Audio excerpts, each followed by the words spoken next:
Okay, we are given these trig functions and we're asked to integrate.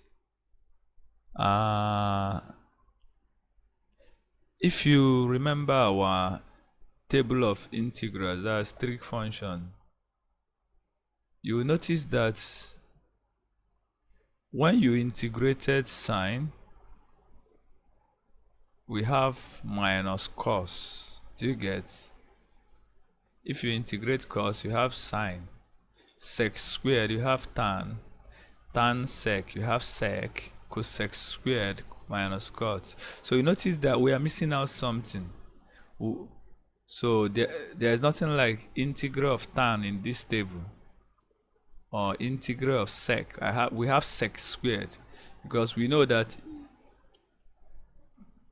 differentiation and integration are inverse of each other.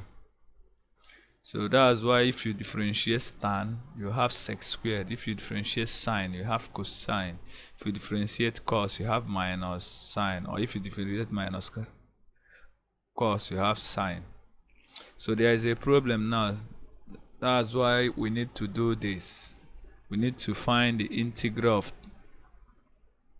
tan, cot, cosec, and sec, because it's missing out here.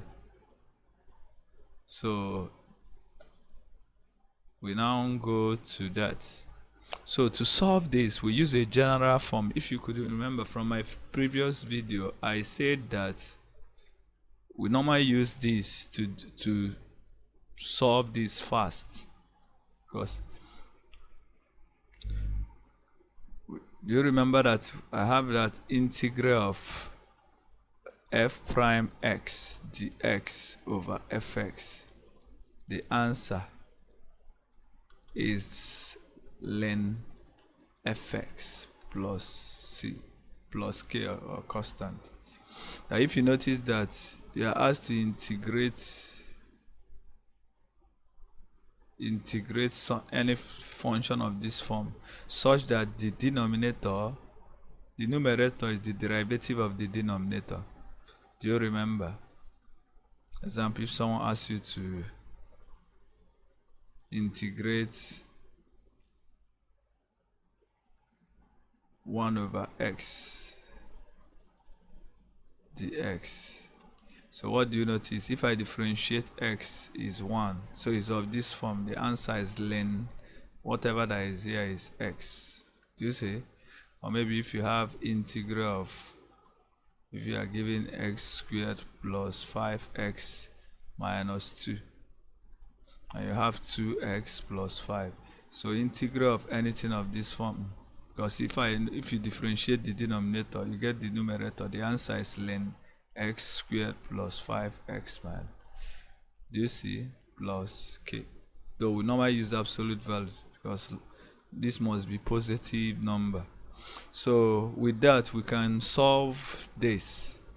So what do? You notice that integral of tan x dx is the same as integral of sine x over cos x. If you could remember our trig, tan is sine over cos. And if you notice again, if I differentiate cos, is now of this form. If I differentiate cos, I have minus sine, but what I have here is positive sine. So what do? It's very easy. You just, okay, let me write the minus sine x that we'll need.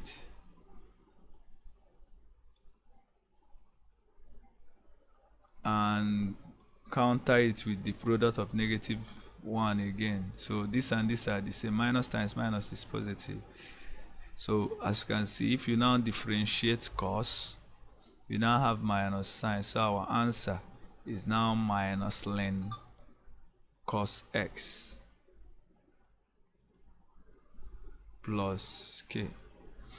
Or if you still want to get, if you don't want the answer to be like this, we can bring in some, because this is logarithm, and we can write this as 0.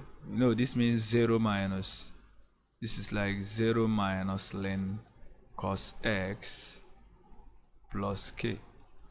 And in log, log of 1 is 0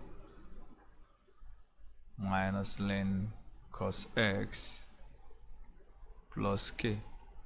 And in logarithm, minus, you can bring the two together as ln 1 over cos s plus k.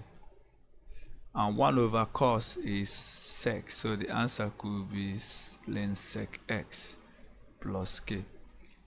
So from today, the integral of tan is either minus ln cos x or ln sec x plus, that's ln sec x.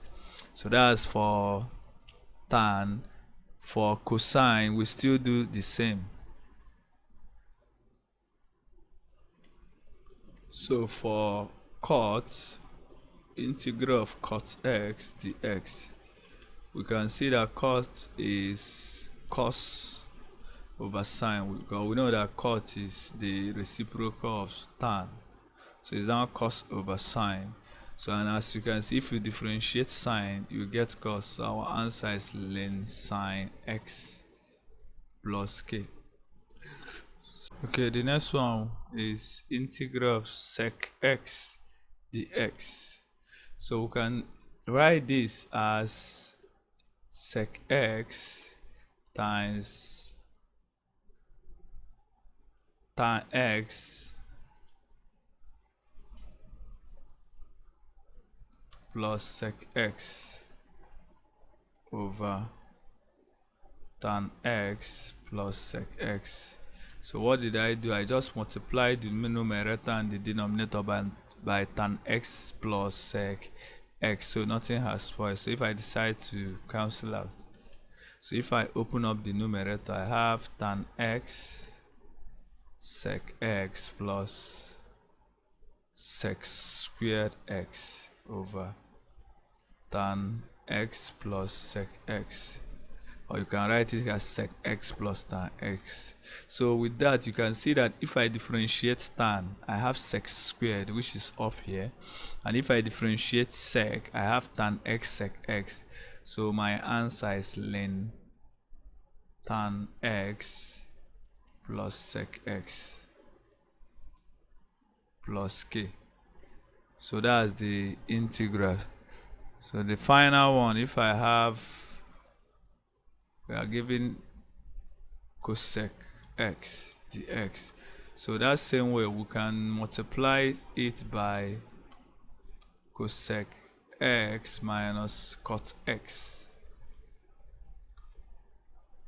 over cosec x minus cot x. So I just multiply the numerator and the denominator by cosec x minus cot x. So we open up, I have cosec squared x minus cot x cosec x over cosec x minus cot x dx. So again, if you notice, if you differentiate cot, you have minus cosec squared,